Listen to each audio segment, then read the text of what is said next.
नमस्कार, आवाज आ रही है मेरी? मेरी परिचय में बता ही दिया गया है, मैं मंच संचालन करती रही, इसलिए मैं बिना माइक से भी बोलूंगी तब भी आवाज आप तक होगी। मेरी आवाज इतनी है कि मैं बहुत बड़े बड़े हॉल में बोलती हूँ तो आवाज पहुंच जाती है। अच्छा लग रहा है हॉल भरा देखकर, और हुकुम मेरा विद्यार्थी है, इसमें बहुत बढ़ चढ़ कर वर्णन कर दिया है। मैं बिल्कुल साधारण शिक्षक जैसे होते हैं वैसी ही। आप सबका आभार कि आपने मुझे आमंत्रित किया। इस महाविद्यालय में आकर अपने आप को गौरवान्वित अनुभव कर रही हूँ, और एक अध्यापक के लिए, एक शिक्षक के लिए जो ख्याति होती है, ख्याति समझते हैं आप लोग, वो उसका विद्यार्थी। हमारा पढ़ाया अगर विद्यार्थी कहीं अच्छी जगह पढ़ाता है, एक शिक्षक के रूप में अपने आप को साबित करता है, तो मुझे लगता है हम जैसे शिक्षकों के लिए इससे बड़ी और कोई उपलब्धि नहीं होगी।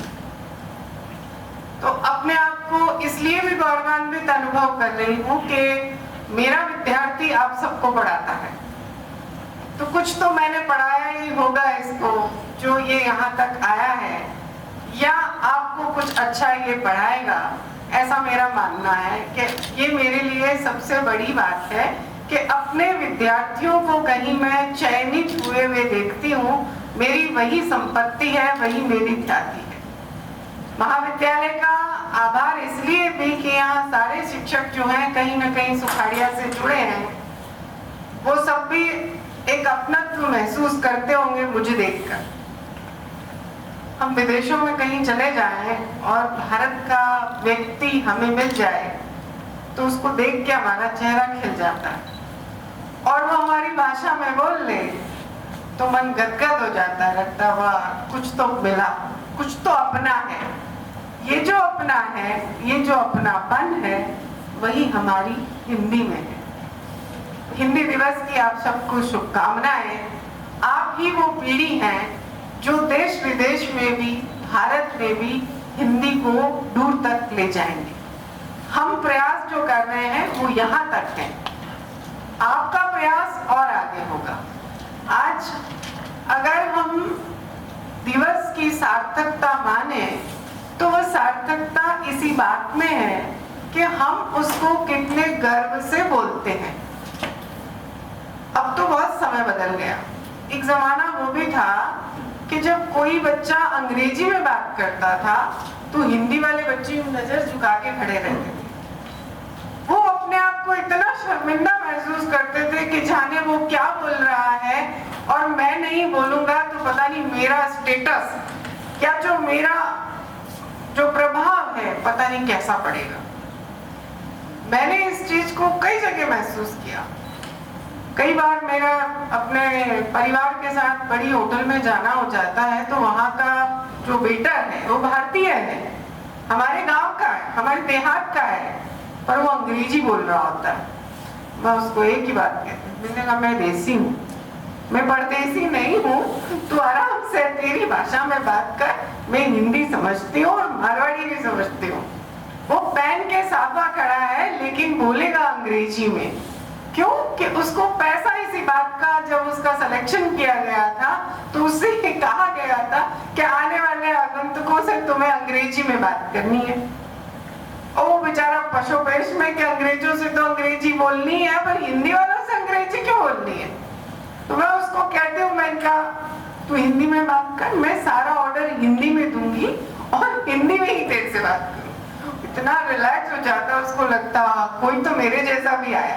उनका मुझे अंग्रेजी नहीं आती, तू आराम से हिंदी में बात कर।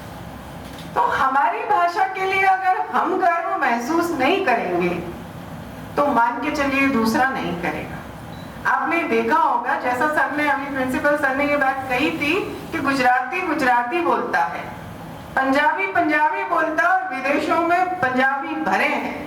लंदन में तो पूरा पूरा मोहल्ला है और वो बिंदास बोलते हैं, वहां कमा खा रहे हैं बड़े आराम से। आपको जब अपनी भाषा का प्रभाव रखना हो तो आप अपनी भाषा को छोड़िए मत। आप जब अपनी भाषा को नहीं छोड़ेंगे तो सामने वाला मजबूरी में आपसे शब्द सीखेगा। एक समय था जब उदयपुर में एक संस्था थी जो अंग्रेजी सिखाती थी। सेक्टर 14 में एक संस्था थी जो अमेरिकन लोग आते थे और वो अंग्रेजी सीखते थे। वो संस्था तो चलती है कि नहीं चलती मुझे नहीं पता, लेकिन आज मैं ये दावे से कह सकती हूँ कि अमेरिका क्या, लंदन क्या, सब जगह हिंदी भाषा सीखने और सिखाने वाले हैं। भारत का बाजार इतना बड़ा है कि यहाँ आने के लिए हमारी भाषा सीखनी होगी और हमको उतनी मजबूती से ही अपनी भाषा का प्रयोग करना होगा। आप चाहे जॉकी के शोरूम में चले जाएं, चाहे लिवाइस के शोरूम में चले जाएं, जब खरीदार हम हैं, पैसा हम दे रहे हैं, तो भाषा भी हम अपनी प्रयोग करेंगे। ये जज्बा जिस दिन आपके भीतर जाग जाएगा, आप मान के चलिए आप अपनी भाषा के साथ आगे बढ़ जाएंगे। ऐसी कोई जगह नहीं, ऐसा कोई देश नहीं जहां हिंदी बोली और समझी न जाती हो। भाषा तो एक माध्यम है आपको कहने का, कोई भाषा बड़ी या छोटी नहीं है। जब ये भेद, और हिंदी की तो सबसे बड़ी खासियत ही यही है कि उसने तो अपने आप में इतने शब्दों का मेल कर लिया है कि वो दोहा है बिहारी का कि नमक और पानी ऐसे मिल गए कि उसको अलग कैसे किया जाए। तो हिंदी में ऐसे समन्वय शक्ति हिंदी की ऐसी है कि वो अपने आप में सारे शब्दों को मिलाती चली गई और इस संसार में वही व्यक्ति आगे बढ़ता है, वही वस्तुएं, वही चीजें आगे बढ़ती हैं जो समय के साथ चलती हैं, जो समय के साथ विकसित होती हैं और अपने आप को ढालती हैं। आप अपने परिवार में भी देखिए, जब आप बात कर रहे होते हैं तो हमेशा नई पीढ़ी पुरानी पीढ़ी से, अरे आपको नहीं पता, आपको नहीं समझ में आता। वो जो आपको नहीं समझ में आता है जब आपको समझ आने लगता है, यानी आपके माँ बाप जो देखिए आज से पहले मोबाइल छोटे वाले काम में लेते थे जब नया नया आया था। हमने तो वो जमाना देखा जब हम यूं चौंका उठा के बात करते थे और पूरी गली में एक फोन हुआ करता था और हमारे यहाँ फोन आया करता था कि भाई वो फला आदमी को बुला देना, मैं 10 मिनट बाद फोन करता हूँ। अब तो वो जमाना चला गया। पर आप देखिए पुरानी पीढ़ी भी आई ना नए रंग में, अपने आप को ढाला उन्होंने मोबाइल भी सीखा, टच स्क्रीन मोबाइल भी सीखा और आजकल की नानियां, दादियां, मम्मियां देखिए व्हाट्सएप पर चैट भी कर लेती हैं। कहती है नया मोबाइल लाते ही आपसे दूसरे दिन ही कहती है अरे इसकी सेटिंग ठीक कर दे, मेरे को उनसे बात करनी है, मुझे उनसे वीडियो कॉल करना है। तो हमने अपने आप को बदला, हम अपने समय में ढलते रहे तो हम आगे बढ़ते रहे। ठीक वैसे ही हिंदी भाषा ने भी अपने आप को समय के साथ साथ चलाया और समय के साथ साथ चलाने से फायदा ये हुआ कि तकनीक के रूप में भी हिंदी बहुत समृद्ध हुई। आज आप व्हाट्सएप पर देख लीजिए, फेसबुक पर देख लीजिए, सब जगह हिंदी छाई है। कहीं ऐसा नहीं कि आपको अकेलापन महसूस होता हो, ऐसा नहीं। आप किसी भी देश के कोने में चले जाइए, हिंदी शब्द का प्रयोग करेंगे, वो बोलना भले ही नहीं जानता होगा लेकिन आपकी भाषा को, आपकी बात को समझ जाएगा। ये हिंदी की सामर्थ्य है कि उसको समझने जानने वाले हर जगह। हम ऐसा महसूस करते हैं कि पता नहीं मैं बोलूं तो नहीं समझ में आएगा, लेकिन आप बोल के देखिए तो सही, आप बोलेंगे सामने वाला समझेगा, एक बार नहीं दूसरी बार में आधे इशारे से, आधी बात से समझ जाएगा कि आप क्या कहना चाहते हैं। हिंदी की विकसित परंपरा, विकासशील परंपरा इसीलिए है कि ये समय के साथ अपने आप को ढालती चली गई। आज जो पिछले 10 साल पहले चौथे नंबर पर थी, आज दूसरे नंबर पर है। 10 साल पहले हिंदी में एक भी ब्लॉग नहीं था, आज देखिए हजारों ब्लॉग हैं जो हिंदी में लिखते हैं, हिंदी में कहते हैं। हिंदी का बहुत बड़ा बाजार है। जो लोग कहते हैं कि अंग्रेजी से ही हमें नौकरी मिल सकती है, वे कंपनियां भी आज हिंदी जानने वाले व्यक्ति को नौकरी देने के लिए तत्पर हैं। क्यों? कि उनको अपने व्यवसाय को बढ़ावा देने के लिए हिंदी भाषा जानने वाले, बोलने वाले, अनुवाद करने वालों की जरूरत है। अनुवाद का क्षेत्र अपने आप में बहुत बड़ा क्षेत्र है। विज्ञापन और फिल्मों का क्षेत्र देखिए, वहां भी हिंदी का ही बोलबाला है। विदेशों में भी हिंदी फिल्में देखने के दीवाने वहां भी है। मुकेश का गाना आपको याद होगा, कितना सालों पुराना है वो गाना, मेरा जूता है जापानी। सबने सुना?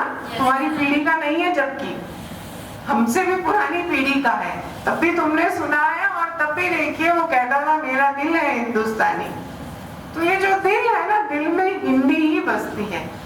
आप सब अच्छे से एक ही बात मुझे ये बताइए, मुझे भाषण देना नहीं आता, मैं तुम सबको पहले भी बता देती हूँ, मैं वो पढ़ के भाषण देने वाला नहीं दे सकती हूँ, लाई भी हूँ फिर भी नहीं दे पाऊंगी। मुझे बातचीत और वैसे बोलना ज्यादा अच्छा लगता है। आपने कभी याद किया, आपको कोई सपना आया और उस सपने को आपने अंग्रेजी में सुनाया हो किसी को? नहीं आना था। कभी किसी को गालियां दी अंग्रेजी में? नहीं ना, वो भी देसी में देनी पड़ती है। आपकी कोई तारीफ अंग्रेजी में करते तो मजा ही नहीं आएगा, आपको लगेगा क्या, जब तक वो नहीं करे बहुत सुंदर लग रही है, तो ना इतनी झंझ रही है, तब तक स्मार्ट लग रही है, खत्म होगी बात ही खत्म होगी, कुछ आगे क्या। तो जो मन में जो चीज बसती है वो हमेशा अच्छी लगती है। हिंदी की सबसे बड़ी विशेषता ये है कि हमारे दिलो दिमाग में छाई है, किसी को कहने की जरूरत नहीं। आप किसी को नमस्कार करते हैं ना, अंग्रेज को भी, तब भी उसको बहुत अच्छा लगता है, क्योंकि गुड आफ्टरनून, गुड मॉर्निंग तो सभी बोल लेते हैं, पर जो नमस्कार में अपनापन होगा वो गुड मॉर्निंग में नहीं हो सकता। तभी देखिए जब इंडियन एयरलाइंस की सर्विसेज शुरू हुई थी, वहां पे वो नमस्कार की मुद्रा में खड़ी रहती हैं। एयर होस्टेस के लिए वो था कि वो स्वागत हमेशा नमस्ते से करती है। और मैंने हजारों अंग्रेजों को देखा है, वो नमस्ते का जवाब नमस्ते में ही देते हैं, उनको भी इतना अच्छा लगता है। आजकल आपने देखा होगा ना, वोकल फॉर लोकल का प्रभाव।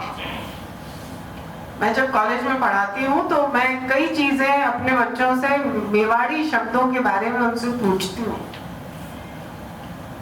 मैं उनको उन अर्थों के साथ उस बात को समझाती हूँ कि हिंदी के साथ साथ जब मुझे अवधि समझानी है, ब्रज का कोई दोहा समझाना है, तो मैं कोशिश करती हूँ हिंदी में तो समझाऊं ही, उनकी देसी लैंग्वेज में भी समझा पाऊं, ताकि वो ये उनको लगे कि हाँ मैडम को भी थोड़ी मारवाड़ी और मेवाड़ी आती है।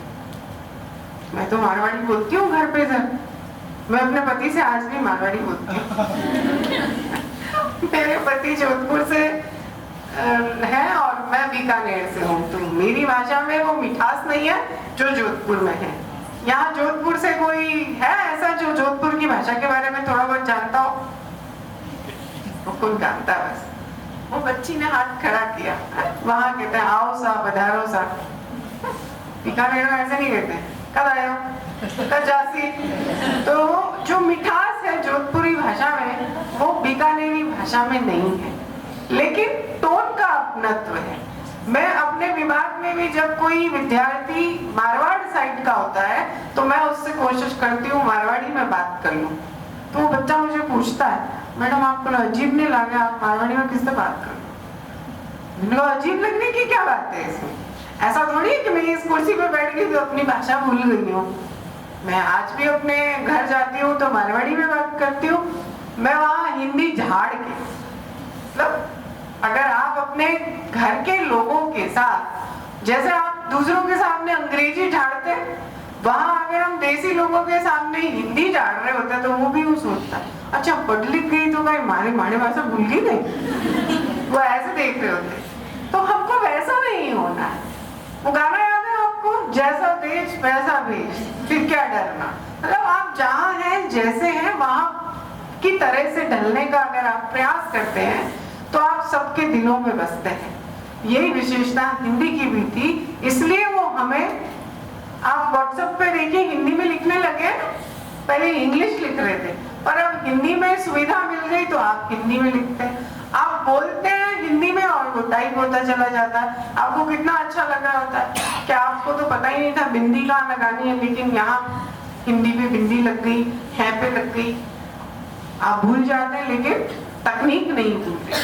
तो तकनीक ने भी हिंदी को इतना सरल और सुगम किया है कि काम वाली बाइयों के मोबाइल में भी बाहर निकले अंदर आए ऐसा लिखा आता है मोबाइल पर। देखा आपने, उनके छोटे छोटे मोबाइल हैं, लेकिन बाहर निकलने, संदेश भेजे, ये बाकी तो वो अनपढ़ है पर उसको समझ में आने लग गया, संदेश समझने लगेगा वो मैसेज को संदेश कहते हैं। तो हमारी भाषा, जितना अधिकार हम अपनी भाषा पर रखेंगे उतने विश्वास के साथ हम बोल पाएंगे, किसी के साथ बात कर पाएंगे।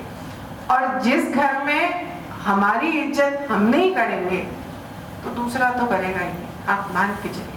दूसरे से आप ये अपेक्षा मत करिए कि वो आपकी भाषा को सम्मान दे, आपकी भाषा को सम्मान आपको देना है। आप अगर ऐतराज नहीं करेंगे तो सामने वाला तो अंग्रेजी में भी चीजें बेचेगा। मुझे अच्छे से याद है, एक दिन मैं कोई लाइफ स्टाइल के शोरूम में गई थी और वहाँ अंग्रेजी गाना इतना तेज तेज चल रहा था, किसी को अच्छा नहीं लग रहा था। वहाँ 50 जने होंगे, लेकिन बोलने की हिम्मत किसी ने नहीं की। आखिर 10 मिनट बाद मुझे उसको जाके कहना पड़ा, मैंने कहा भैया तू विदेश में सामान नहीं बेच रहा है, यहाँ के इतने अच्छे अच्छे गीतकार संगीतकार हैं, उन्हीं का कोई गाना लगा ले। खत्म मैडम, हमारी पॉलिसी में नहीं है। हमारे कहा मुझे भी शॉपिंग नहीं करनी है, ये ले, छोड़ दिया, मैं तो नहीं लेती कोई भी सामान। कि मैम नाराज होने की क्या बात है?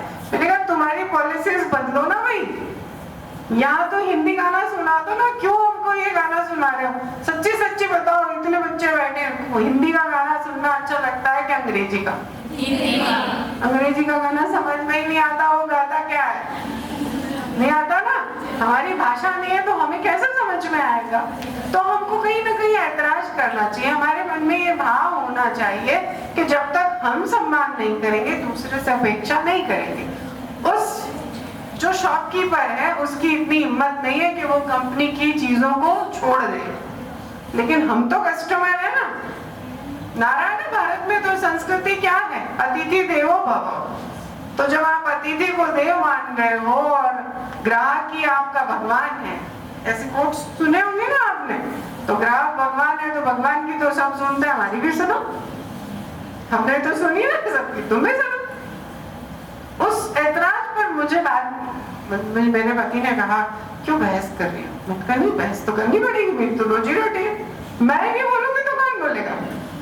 मैंने कहा इसको ये बात जतानी तो पड़ेगी ना कि ये संगीत हमको अच्छा नहीं लग रहा, हमें नहीं सुनना है। जबकि वो वहां रूस में तब से चल रहे थे, मेरा जूता है जापानी कितने सालों पुराना है और भारत से ज्यादा रूस में प्रसिद्ध हुआ और आज भी वहां गाया जाता है। तो कहने की बात यह है कि अगर हमें अपनी भाषा, अपनी संस्कृति, अपने भाव के प्रति अगर हम सम्मान की दृष्टि नहीं रखेंगे तो दूसरे से अपेक्षा नहीं करनी चाहिए। एक उदाहरण आपको मैं देती हूँ। श्रीदेवी की पिक्चर आई थी इंग्लिश विंग्लिश, सबने देखी है?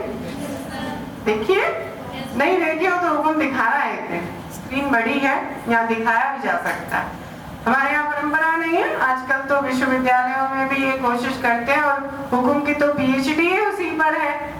फिल्मों, साहित्यिक फिल्में जो बनी थी, ऐसा है ना, तो 1-2 फिल्में ही दिखा भी सकता है। तीसरी कसम हुई, या शाहरुख खान वाली कौन सी पिक्चर थी? पहेली, वो विजयलाल देता द्वारा रचित कहानी पर आधारित थी। तो उस इंग्लिश में भी अगर आप देखेंगे तो देखिए, न उस माँ का सम्मान बच्चे कर रहे हैं, न उस पत्नी का सम्मान पति कर रहा है जो अंग्रेजी नहीं जानती। मजबूरन वो जब विदेश जाती है तो उसको लगता है कि ये भाषा भी सीख लूं। उसकी सारी विशेषताएं, यानी उसका अच्छा खाना बनाने की विशेषताएं, बच्चों को दिन भर तैयार रखना, घर को पूरा संवार के रखना, वो सारी विशेषताएं दरकिनार कर दी गई एक अंग्रेजी न जानने के कारण। बच्चा स्कूल नहीं जाना चाहता, मतलब पेरेंट्स मीटिंग जो होती है उसमें बच्चों को शर्म आती है कि मेरी माँ को तो अंग्रेजी आती नहीं, कैसे बोलेगी, तो वो लेके नहीं जाना चाहता। और मेरे बच्चों को तो मैं साफ ही कह के चलती हूँ, मेरा बेटा तेरी मैडम कितना भी अंग्रेजी में बोले मैं तो जवाब हिंदी में ही दूंगी। मेरे बच्चे से भयभीत नजरों से मुझे देख रहे होते हैं। बेटा ज्यादा चिंता करने की जरूरत नहीं है। हम इतने बुलंद बने कि अपनी चीजों को, अपनी जड़ों को जमाए रखें। जड़ से उखड़ा आदमी कहीं नहीं बसता। ये तो आप अच्छे से जानते होंगे, जब आप एक बार जड़ से उखड़ जाते हैं तो वापस वो पेड़ भी उतना पल्लवित हो जरूरी नहीं। लेकिन हिंदी जो हमारी जड़ों में है उसे अगर हम समय समय सींचते रहेंगे तो देखिए पिछले 50 वर्षों से लेकर अब तक में अगर आप हिंदी की स्थिति को देखेंगे तो बहुत समृद्ध हुई है। इसमें कोई दोहराई नहीं कि अब न वो झिझक, न वो शर्म, न वो डर हम कहीं नहीं देखते। हम सबको ऐसा लगता है कि हमारी भाषा है, हम बुलंदी से बोलेंगे। ये परिवर्तन जरूर आया है, इस आपकी पीढ़ी में भी है और आपसे जस्ट पीछे वाली जो पीढ़ी थी उसमें भी ये फर्क आया है कि वो अपनी बात को अपनी भाषा में कहने की हिम्मत कर पाए हैं। वो जमाना गया जब एक अंग्रेजी का प्रभाव रहा करता था, अब वैसा नहीं है और उतना डर भी नहीं रहा। कोई चीज नहीं आती है तो नहीं आती है, इसमें क्या बात है। हम जहाँ पले बड़े हैं वहां की संस्कृति, वहां की परंपराएं तो जानेंगे। ये कहाँ लिखा है कि हमें अंग्रेजी आएगी तभी हम अच्छे होंगे। भाषा है जहाँ अगर हम विदेश में जाकर बसेंगे तो 1 महीने में वो भाषा भी आ जाएगी। साउथ का अंग्रेजी से ज्यादा तो मुझे लगता है साउथ की भाषाएं जो है उनको सीखना और दुष्कर है। अंग्रेजी तो आदमी फिर भी सीख जाता है, कन्नड़, तेलुगु, तमिल, मलयालम इनको सीखना मुश्किल है, बल्कि ये तो समझ भी नहीं आती। अंग्रेजी तो एक बार को समझ में तो आ जाती है उनको। तो ये वहां का बच्चा वो भाषा सीखता है, हम वहां अगर साउथ में जाके रहते हैं तो कुछ सालों में वहां की भाषा भी सीख जाते हैं। तो भाषा तो एक माध्यम है अपने विचारों को व्यक्त करने का। कोई 2-4 भाषाएं आनी अच्छी बात है, लेकिन उन भाषाओं को सीखने के साथ ये मानस में लाना कि नहीं हम अपनी भाषा छोड़ दें, ये गलत है। हमें अपनी परंपराएं, अपनी भाषा, अपनी संस्कृति को रखना ही है। हम रखेंगे तो अगली पीढ़ी जानेगी, हम रखेंगे ही नहीं, हम अपने तक ही नहीं रखेंगे तो अगली पीढ़ी को क्या देंगे। तो अगली पीढ़ी की जिम्मेदारी भी हमारे ऊपर है। जब तक हम अपनी परंपराओं से जुड़े नहीं रहेंगे, आपने देखा भारत की परंपरा तो वैसे भी बहुत अच्छी है। भारत से जो विदेश में जाकर बसे हैं उनसे पूछिए कि वो कितना इन परंपराओं को कचोटती है। उनको दिवाली की तैयारी हम 1 महीना पहले से करना शुरू करते हैं। विदेशों में कोई छुट्टी नहीं, कोई तैयारी का समय नहीं। यहाँ तो कपड़े क्या, रंगोली क्या, सजावट क्या, साफ सफाई, 1 महीना लगता है भारतीयों को पूरी दिवाली मनाने के लिए। चाहिए ना कम से कम, ये खाली नए कपड़े नहीं चाहिए, साफ सफाई भी चाहिए। तो भारतीय संस्कृति अपने आप में इतनी सुदृढ़ और इतनी अच्छी है कि आप उसको छोड़ना नहीं। होली पे अगर आपने रंग नहीं खेले, गुंजिया नहीं खाए तो होली मनाने का मजा ही नहीं आता। विदेशों में कोई होली है ना दिवाली है। मतलब वहाँ के विदेश में वैसे लोग को कहते हैं चमकीला कपड़ा पहने ही कितना दिन हो गया, वो ये बात कहते हैं। मेरी ननद तो लंदन रहती हो गए थे, हम तो बहुत याद करते हैं आपके यहाँ दिवाली पे कितना मजा आता है ना। हमारे यहाँ तो अगरबत्ती भी नहीं जला सकते, वो धुआं होते ही गाड़ी आ जाती है। ये भी बड़ी समस्या है कि हम तो पटाखे, लाइट्स कुछ नहीं जलाते, हम फुल मजा करते हैं। हमारे तो बच्चे वो टिकड़ी नहीं छोड़े ना, टिंग टिंग टिंग कई दिन तक, तब तक उनको लगता ही नहीं है दिवाली। मतलब 15 दिन पहले तक पटाखे, 15 दिन बाद तक पटाखे, तब मजा आता है खाने। तो ऐसी संस्कृति, ऐसी झिलमिलाती चमचमाती संस्कृति कहाँ है। हम बहुत सुखी हैं जो भारत के सारे मौसम, सारी संस्कृति, सारी भाषाएं देखते हैं। वरना बाहर तो बहुत छोटे छोटे चीजों में बटा है सब कुछ। वहां तो जो जिंदगी है वो बस आज ही जी। यहाँ तो दादी नानी की साड़ी भी पड़ी है, वो भी पहनेंगे, उन्होंने संभाल के रखी है। नानी कहती है आम भारी है देख, पियो बहुत चांदी के ताज की आवाज ड्रेस है जी की मैं हमारे ब्याह में पहरी रात जी। ये जो अपनत्व है ये वहां विदेशों में नहीं है।